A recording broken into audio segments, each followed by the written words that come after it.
आप सब ने अपने जीवन में एक कहावत तो सुनी ही होगी कि एक चुप 100 को हराए। सुनी है ना?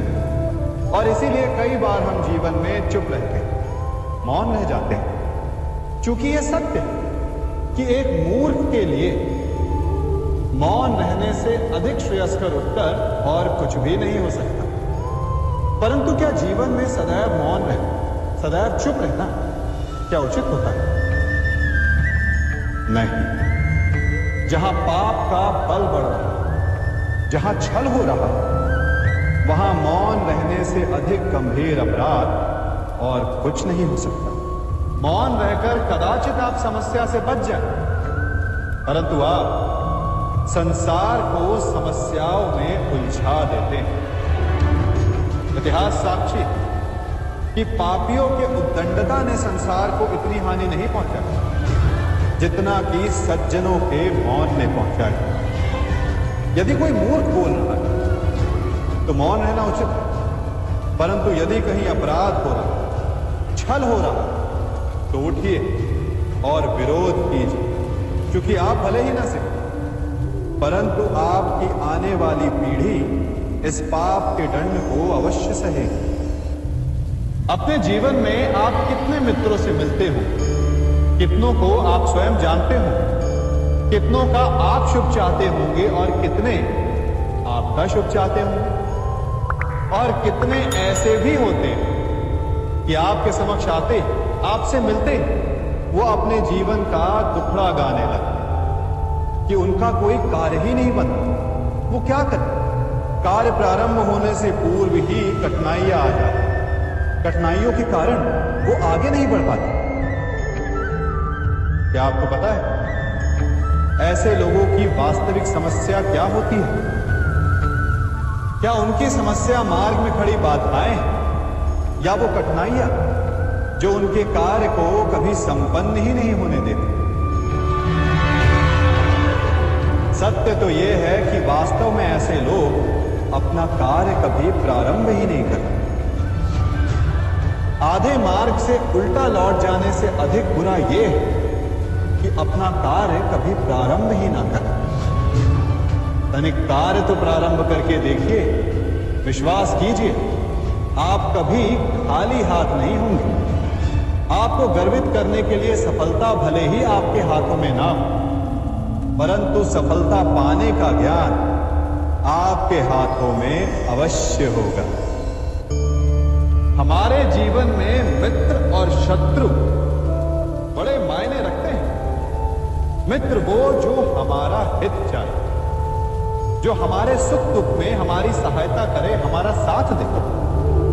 कुछ मित्र जन्म से होते हैं, कुछ मित्र हम स्वयं बनाते हैं, कुछ मित्र परिवार में मिल जाते हैं, तो कुछ मित्र जीवन की यात्रा में।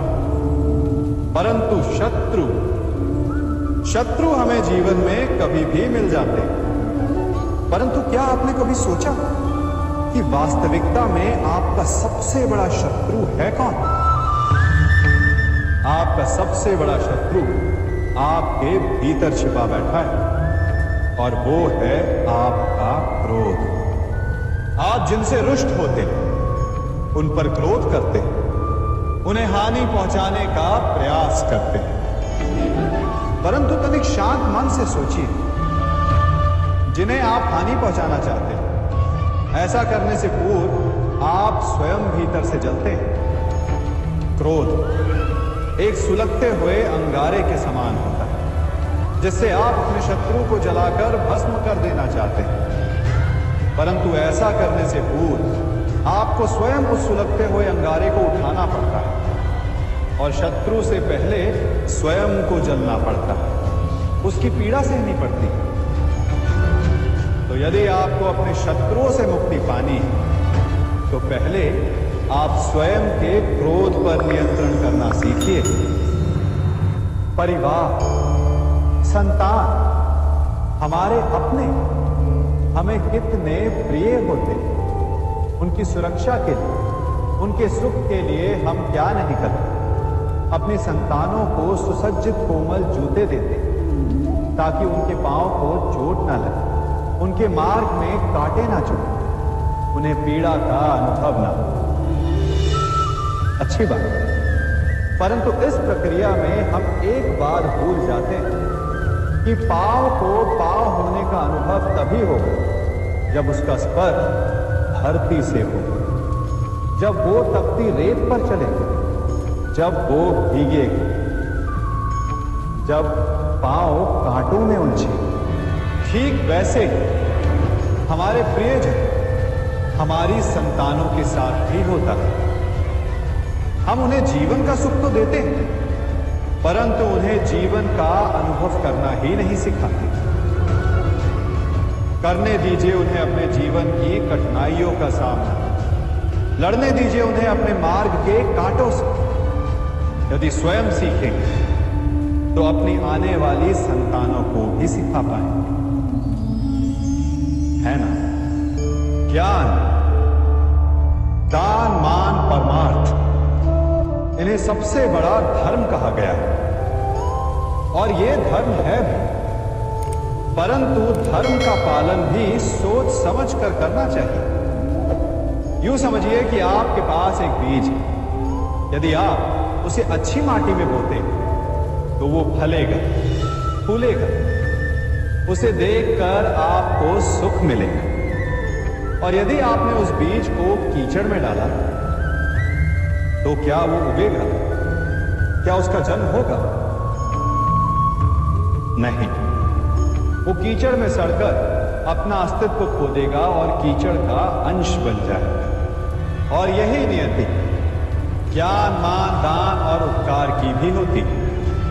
सुपुत्र को दिया गया ज्ञान, उस पर किया गया उपकार फलेगा, आपको सुख देगा, अपनी श्रृंखला बनाएगा।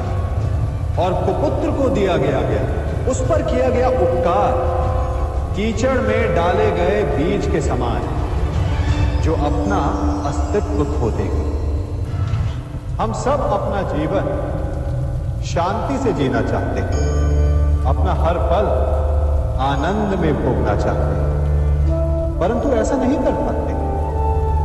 कारण क्या? कारण है समस्या का? क्या हमारे शत्रु इसका कारण, या हमारे उत्तरदायित्व, या फिर समय की कमी? नहीं, कारण है हमारा भय। ये भय कि कोई क्या कहेगा, हमारे विषय में कोई क्या सोचेगा, है ना? हम स्वयं जीते हैं, स्वयं मरते हैं, तो फिर जीते समय संसार की चिंता क्यों करते हैं? हाँ, संसार का अहित ना कर, ये बात अवश्य ध्यान में रखने योग्य है। परंतु संसार के सोच की चिंता करके स्वयं का जीवन नष्ट कर, ये कहां तक सही है? जब आप आनंद में नाचें तो ऐसे नाचें कि जैसे आपको कोई देख ही नहीं रहा। जब आप गाएं तो ऐसे गाएं कि आपको कोई नहीं सुन रहा। स्वयं को संसार समझें और इस धरा को स्वर्ग समझें। यदि अपने जीवन में आप 4 पल भी ऐसे जी पाए तो आपका जीवन सफल हो जाए।